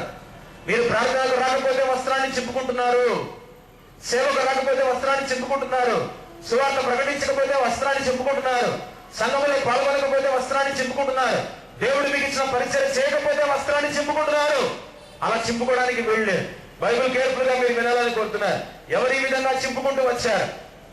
37వ అధ్యాయం 31 నుంచి 34 వచనాలు చదవండి. 30 డిగ్రీలో చెప్తారు వాక్యం, కొంచెం కేర్ఫుల్ గా వినండి. చివరి 7 నిమిషాల్లో వాక్యాన్ని ముగించేస్తారు. వినాలని కోరుకుంటున్నారు. జెనసిస్ 37:31-34, ఆదికాండం 37వ అధ్యాయం 31 నుంచి 34 వచనాలు. యోసేపు మీద దేవుని బిడ్డల కాంటెక్స్ట్, వైడర్ కాంటెక్స్ట్ చెప్తున్నారు. యోసేపు అంటే రాహేలుకు పుట్టాడు కాబట్టి యాకోబుకు అమితమైనటువంటి ప్రేమ. అందుకని ఒక మంచి చొక్కాయి ఎవరికి? యోసేపుకు కుట్టించాడు యాకోబు అనేటువంటి వాడు. అసూయపడ్డారు అన్నలందరూ కూడా. సో చివరికి యోసేపును ఒక గోతిలోకి దించేశారు. ఆ తర్వాత చనిపోయాడు అనేటువంటి దాన్ని సృష్టించి ఒక గొర్రె పిల్లను దేనో జంతువులు వధించి దాని రక్తాన్ని యోసేపు ధరించినటువంటి ఆ చొక్కాయికి రక్తాన్ని అంటించి తండ్రి దగ్గరికి తెచ్చి రక్తపు చొక్కా చూపించి నీ కుమారుడైనటువంటి యోసేపు చనిపోయాడు అని తండ్రి అయినటువంటి యాకోబుకు ఇష్టమైన కుమారుడు చనిపోయాడని ఆ అంగీకి రక్తం అంటించి ఆ విధంగా చూపించారు. 37వ అధ్యాయం 37 నుంచి 34 వచనాల్లో యోసేపు తట్టుకోలేకపోయాడు. ప్రేమించిన ఏకైక రాహేలు చనిపోయింది. నా ప్రియమైన రాహేలుకు పుట్టిన నా పెద్ద కుమారుడు అంటే 11వ కుమారుడు యోసేపు కూడా చనిపోయాడని తట్టుకోలేక యాకోబు వస్త్రాన్ని చింపాడు. దయచేసి నా వైపు చూస్తూ వాక్యాన్ని వినండి. ఆ టైంలో యాకోబు వస్త్రాన్ని చింపినప్పుడు యోసేపు బ్రతుకున్నాడా లేదా? నాకు జవాబు కావాలి. మీకు ఇంట్రెస్ట్ లేకపోతే ఇంటికి వెళ్ళండి, కానీ జవాబు కావాలి. బ్రతుకున్నాడా యోసేపు? ఎస్, బ్రతుకున్నాడు. మరొక మాట, 2వ సమూయేలు గ్రంథం 1వ అధ్యాయం 11-12 వచనాలు. ఎవరో వచ్చి చెప్పారు దావీదుకు, సౌలు యుద్ధంలో చనిపోయాడని. వెంటనే దావీదు ఏం చేశాడు? తన వస్త్రాలు కూడా చింపేసుకున్నాడు. ఎందుకు చింపేసుకున్నాడు? నాకు ముందున్నటువంటి నా మామ, నాకు ముందున్నటువంటి రాసే సౌలు దేవుని చేత అభిషేకించబడిన వాడు, ఇశ్రాయేలుల మొదటి రాజు అయినటువంటి సౌలు రాజు చనిపోయాడు యుద్ధంలోని. సౌలుకు దావీదంతా పడదేమో గాని దావీదుకు మాత్రం సౌలు అంటే ఇష్టం. దేవుని ప్రేమ కలిగిన వాళ్ళు, దేవుణ్ణి కలిగిన వాళ్ళు ఎవరినైనా ప్రేమిస్తారు. సౌలు దేవుళ్ళో లేడు కాబట్టి దావీదును ప్రేమించలేకపోయాడు. దావీదు దేవుళ్ళో ఉన్నాడు కాబట్టి దుర్మార్గుడైనప్పటికీ కూడా శత్రువైన సౌలును ప్రేమించడం మొదలుపెట్టాడు. పాత నిబంధనలో క్షమాపణ, ప్రేమ యోసేపులో, దావీదులో పుష్కలంగా మనకు కనిపిస్తాయి. ఓల్డ్ టెస్టిమెంట్ లోనే అలాంటి అన్నలను యోసేపు క్షమించాడు. ఓల్డ్ టెస్టిమెంట్ లోనే అలాంటి మామను, రాజును, అల్లుడు, తర్వాత దేశంలో ఉన్నటువంటి వాడైనటువంటి దావీదు కూడా క్షమించడం మొదలు పెట్టాడు. Careful listen. 2వ సమూయేలు గ్రంథం 1వ అధ్యాయం 11-12 వచనాల్లో సౌలు యుద్ధంలో చనిపోయినటువంటి విషయం దావీదు వినగానే దావీదు వస్త్రాలు చింపుకున్నాడు. నాకు ప్రశ్నకి జవాబు కావాలి. దావీదు సౌలు చనిపోయాడు యుద్ధంలో తెలిసినప్పుడు, ఆ వార్త విన్నప్పుడు తట్టుకోలేక వస్త్రాలు చింపినప్పుడు సౌలు చనిపోయాడా లేదా? ఏమండి, సౌలు చనిపోయాడా లేదా? చెప్పటం చేత కాదా? చెప్పటం ఇష్టం లేదా? సౌలు చనిపోయాడా లేదా? చనిపోయాడు. అదే యోసేపు చనిపోయాడు అని యాకోబు వస్త్రాలు చింపుకున్నప్పుడు యోసేపు బ్రతుకున్నాడా చనిపోయాడా? బ్రతుకున్నాడు యోసేపు అని ఉన్నా తెలియకుండా పాప అమాయకత్వంలో యాకోబు వస్త్రాన్ని చింపేసుకున్నాడు. నిజంగానే సౌలు చనిపోయినా దేవుడు దావీదు తెలుసుకుని వస్త్రాలు చింపుకున్నాడు. యోసేపు బతుకుండగానే వస్త్రాలు చింపేసుకున్నాడు ఎవరు? యాకోబు. దావీదు నిజంగా చనిపోయాడు, సౌలు నిజంగా చనిపోయినప్పుడే దావీదు వస్త్రాన్ని చింపుకున్నాడు. బ్రతుకున్నటువంటి యోసేపు బ్రతుకున్నా కూడా చనిపోయాడు అని అనుకుని వస్త్రాన్ని చింపుకున్నాడు యాకోబు. కేర్ఫుల్ గా వినాలి చివరిసారిగా. నిజంగానే సౌలు చనిపోయినా చనిపోవడం తెలుసుకొని వస్త్రాన్ని చింపుకున్నాడు. ఎవరు? దావీదు. బ్రతుకున్నాడు అన్నటువంటి యోసేపు ఎవరికి సాదృశ్యం? యేసు ప్రభు చనిపోయినా తిరిగి లేస్తాడు అన్నదానికి సాదృశ్యం యోసేపు. అందుకనే యోసేపు చనిపోయాడు అనే దృశ్యం ఒక సృష్టించి అంగీకి రక్తం అంటించి తండ్రికి చూపించిందిగో నీ కుమారుడు చనిపోయాడు అని క్రియేట్ చేసి బతుకున్నోడిని చనిపోయాడు అని చూపిస్తే, అయ్యో నా కుమారుడు చనిపోయాడని అబద్ధాన్ని నమ్మి అంగి చుట్టుకున్నాడు. నిజంగానే యేసు ప్రభు చనిపోయినా 3వ రోజు పునరుత్థానుడై తిరిగి లేచాడు. చనిపోయిన యోసేపులో చనిపోయిన యేసు ప్రభు కనిపిస్తున్నాడు. నిజంగా చనిపోకుండా బ్రతుకున్నటువంటి యోసేపులో పునరుత్థానుడై తిరిగి లేచిన యేసు ప్రభు కనిపిస్తున్నాడు. ఇక రెండవదిగా దేవుని బిడ్డలారా, మా వాక్యం అర్థం చేసుకోవాలి. నిజంగానే సౌలు చనిపోయాడు, దావీదు బట్టలు చెప్పుకున్నాడు. చనిపోయినటువంటి వాడు చనిపోయినట్టే పోయాడు. ఇప్పుడు మీరు అర్థం చేసుకోవాలి, చనిపోకపోయినా కళ్ళెదురుగా కనిపిస్తున్నా యోసేపు చనిపోయాడని బట్టలు యాకోబు చింపుకున్నట్టుగా, సౌలు చనిపోయాడని దావీదు వస్త్రాలు చింపుకున్నట్టుగా, ప్రధాన యాజకుడైనటువంటి కయపా వస్త్రాలు చింపుకోవట్లేదు. యేసు ప్రభు సజీవంగా నిజంగానే దేవుడి కుమారుడిగా, డైరెక్ట్ గా దేవుడిగా యేసు ప్రభు కూడా మనుషుని యొక్క ఆకారంలో రూపంలో నిలబడి ఉంటే, నేనే మెస్సియాను, నేనే దేవుడి కుమారుడిని, దైవత్వం కలిగిన వాడిని, ఆకాశ మేఘాలుండే మనుష్య కుమారుడు రాబోతున్నాడు, తండ్రి కుడి పార్శ్వమున కూర్చుంటాడు అన్న విషయం చెప్పేసరికి దేవుడు మరణమైనటువంటి వార్త వినకుండానే మరణము కంటే భయంకరమైన దేవదూషణ చేస్తున్నాడు రా బాబు అని భరించలేక, యేసు ప్రభు చెప్పినటువంటి మాటను తట్టుకోలేక, ప్రధాన యాజకుడు అయినటువంటి ఒక ఇశ్రాయేలు యూదుడు తన బట్టలు చెప్పుకున్నట్టుగా పరిశుద్ధ గ్రంథంలో చూడగలం. దేవుడి బిడ్డ ఒక మాట మీరు గుర్తుంచుకోవాలి. అతడు తన వస్త్రములు చింపుకొనట ద్వారా he symbolized that the end of the Levitical priesthood, అనగా లేవీల యాజకత్వం ఇక ముగింపుకు వచ్చింది అన్నదానికి సాదృశ్యముగా ఇతడు బట్టలు చింపేసుకున్నాడు. ప్రధాన యాజకుడైనటువంటి కయప బట్టలు చింపుకొనట ద్వారా నిజంగానే పాత నిబంధన యొక్క లేవీల యాజకత్వం ముగింపుకు వచ్చింది, మూసివేయబడింది. ఎవరు ఇప్పుడు స్టార్ట్ అవుతున్నారు? బైబిల్ కేర్ఫుల్ గా వింటే దేవుడి స్తోత్రం, లేకపోతే నా కర్మ. ఆదికాండం 14వ అధ్యాయంలో ఉన్న మెల్కీసెదెక్ అనేటువంటి వాడు అబ్రహాముకు ఎదురుపడి రొట్టె ద్రాక్షరసం ఇచ్చాడు. అబ్రహాము తన దశమ భాగమును కూడా ఇచ్చాడు. కేర్ఫుల్ గా మీరు వాక్యం వినాలి. ఎప్పుడైతే ఇతడు లేవియా కాండం 21:10 ప్రకారం యాజకుడు వస్త్రాలు చింపుకూడదు, కానీ కయప అనేటువంటి ప్రధాన యాజకుడు వస్త్రాలు చింపుకున్నాడు.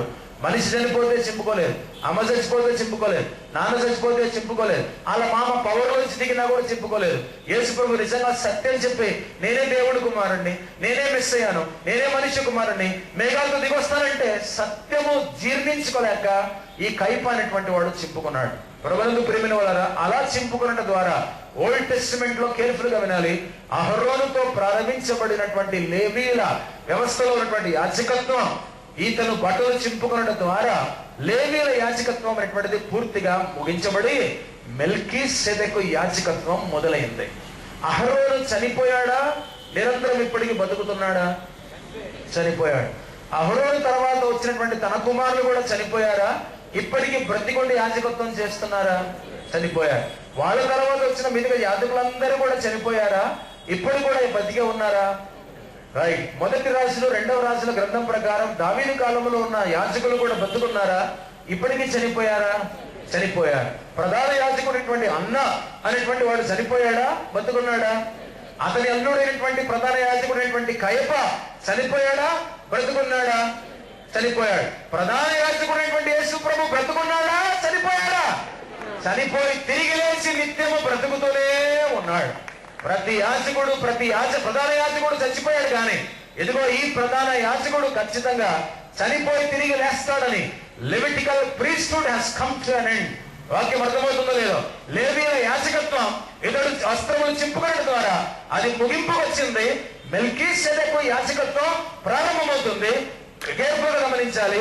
ఆదికాండం 14వ అధ్యాయం, దేవుని బిడ్డలారా, కీర్తనల గ్రంథం 110వ కీర్తన, ఆ తర్వాత హెబ్రోను రాష్ట్ర పత్రిక 7వ అధ్యాయం, లూకా సువార్త 24వ అధ్యాయం, 4 కేర్ఫుల్ గా చదివితే పాత నిబంధనలోనే యేసు ప్రభు చనిపోయి తిరిగి లేచి తండ్రి కుడి పార్శ్వమున కూర్చొని ఆయన మెల్కీసెదెకు యాజకత్వంలో ఉంటాడు అని 14వ అధ్యాయంలో దేవుడు మెల్కీసెదెకును చూపించాడు.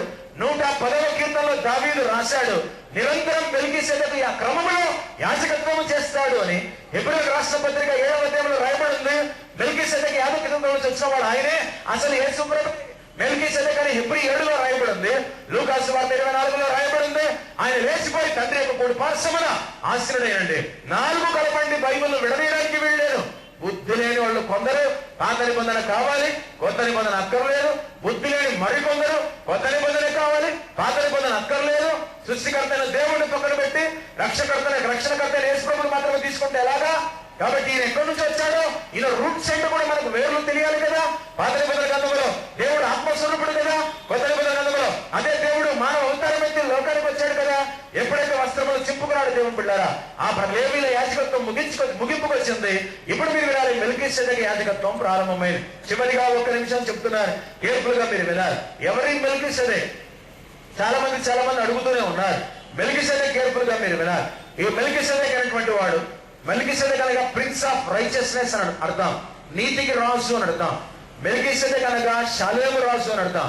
మెల్కీసెదెకు అనగా సమాధానానికి రాజు అని అర్థం. ఇక 4వదిగా ఇక్కడ ఎలాంటి వాడు?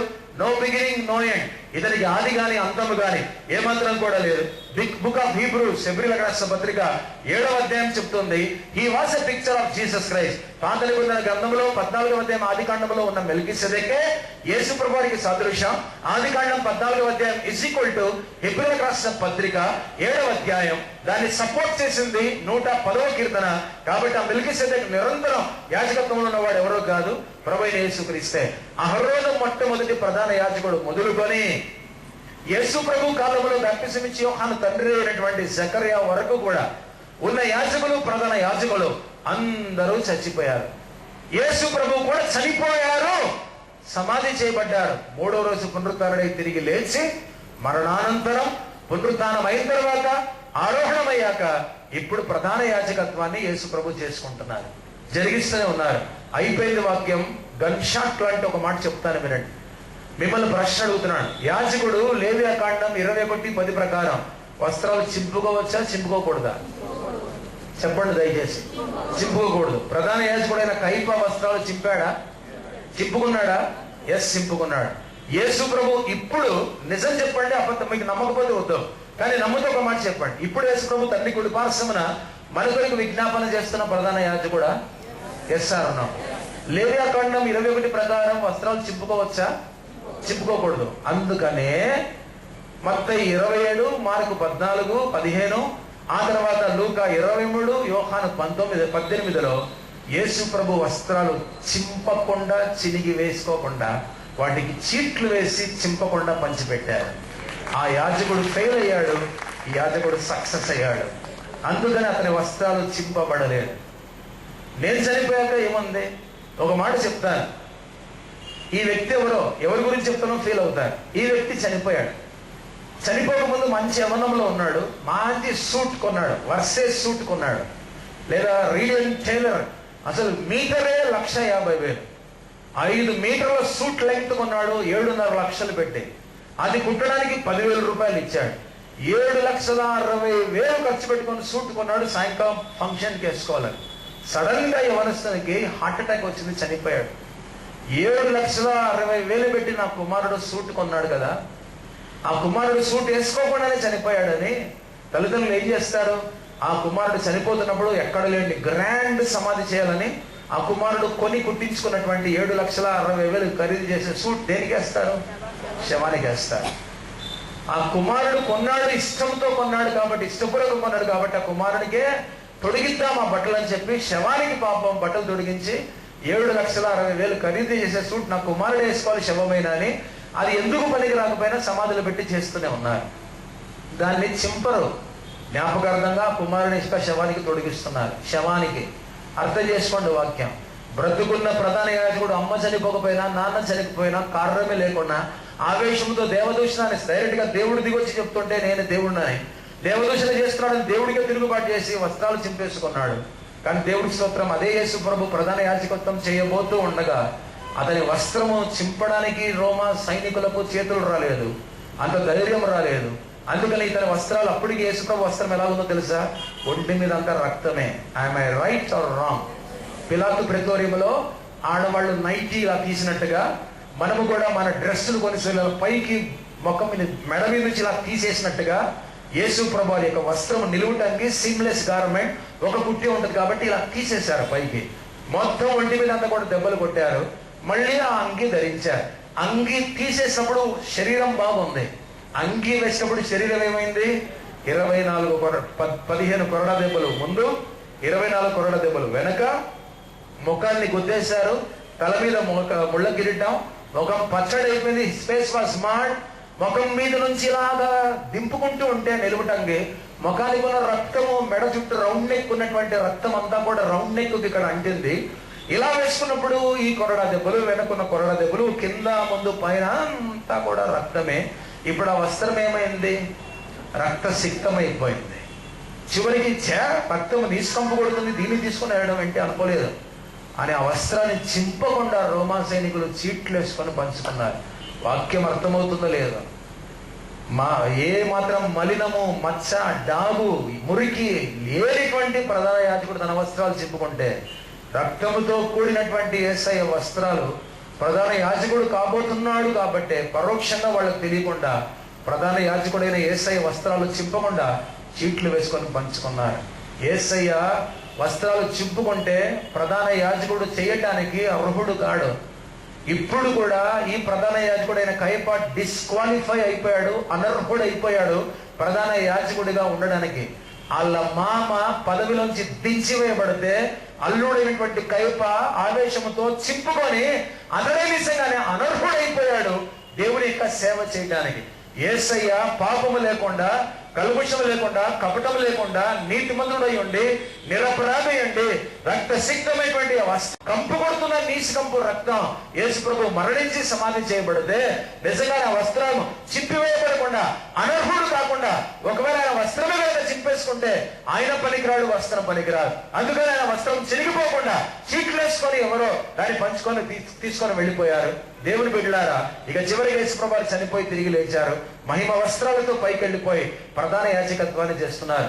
పైన ప్రధాన యాజకత్వాన్ని చేస్తాడన్న దానికి సాదృశ్యం కింద అతని వస్త్రములు చింపివేయబడకుండా ఉండటమే. పుట్టినప్పుడు పొత్తిగుడ్డలు, చనిపోవడానికే పుట్టాడు. చనిపోయినప్పుడు నారబట్టలు శవానికి చుడతారు. ఈయనకు పుట్టినప్పుడు చుట్టారు, ఈయన చనిపోయినప్పుడు చుట్టారు. ఈ నారబట్టలు ఎప్పుడు వాడతారు? ప్రధాన యాజకత్వంలో వాడతారు. పుట్టినప్పుడు పొత్తిగుడ్డలు శవానికి చుట్టేటువంటివి పుట్టినప్పుడు చుట్టారు జన్మలో, ఎందుకంటే చనిపోతాడు కాబట్టి. చనిపోయినప్పుడు నారబట్టలు యాక్చువల్గా యాజకులు దేవుడి సన్నిధిలో అవి ధరించి వస్త్రాలు ధరించి యాజకత్వం చేస్తారు. యేసు ప్రభు నారబట్టలతో అతడు సమాధి చేయబడ్డాడు, ఎందుకంటే తిరిగి లేచి యాజకత్వం చేస్తున్నాడు. అతడు చనిపోయినప్పుడు వస్త్రం చింపేయలేదు, చీట్లు వేసుకున్నారు, ఎందుకంటే చనిపోయి తిరిగి లేచి యాజకత్వం చేస్తాడు. బైబిల్ చదవండి సార్. నేను జగదాంబ సెంటర్లో పెద్ద హోర్డింగ్ ఒకటి ఉంది, అంత హోర్డింగ్ దాని మీద పెట్టాలనుకున్న బైబిల్ కోసం. నిజంగా డబ్బులు వీలవుతే దేవుడు ఇస్తే కనుక మొత్తం అందరికీ కూడా తెలియాలి. బైబిల్ చదివితే యేసుప్రభు ఎంత గొప్పడో తెలుస్తుంది. దేవుడి మాటలు దీవించుగాక. మన తరపున ప్రధాన యాజకుడైన యేసుప్రభు విజ్ఞాపన చేస్తున్నాడు. మీలో భర్త వదిలేసి వెళ్ళిపోయాడని, భార్య వదిలేసి వెళ్ళిందని, పిల్లలు దూరం అయ్యారని, తల్లిదండ్రులు దూరం అయ్యారని బాధపడే వాళ్ళు కొందరు ఉన్నారు. డోంట్ వరీ, యేసు ప్రభు ప్రధాన యాజకుడుగా మీ తరపున విజ్ఞాపన చేస్తున్నాడు. మీకు గొప్ప నెమ్మది, ఆదరణ కలుగునుగా. మా తండ్రి మీకు స్తోత్రం. విత్తబడిన వాక్యం ఫలించినట్లు ఆశీర్వదించాలని యేసు ప్రభు వారి పరిశుద్ధ నామమున ప్రార్థించి వేడుకొంచున్నాము తండ్రి, ఆమేన్. ఆశీర్వాదం కొరకు లేచి ఉంచుదాం. మన పరమ తండ్రి అయిన దేవుని యొక్క ప్రేమయు, ప్రభును రక్షకుడైన యేసుక్రీస్తు వారి కృపయు, ఆదరణ కలిగిన పరిశుద్ధ ఆత్మదేవునికి అన్యోన్య సహవాసం చేరడం మనకందరికీ, ఆయనను ప్రేమించు ప్రతి బిడ్డలను నాజరీన్ మినిస్ట్రీస్కు, నాజరీన్ సంఘానికి ఆదివారం జరగబోయేటువంటి ఆరాధనలకు ఇప్పుడు ఎల్లప్పుడూ సదాకాలం తోడై ఉండును గాక.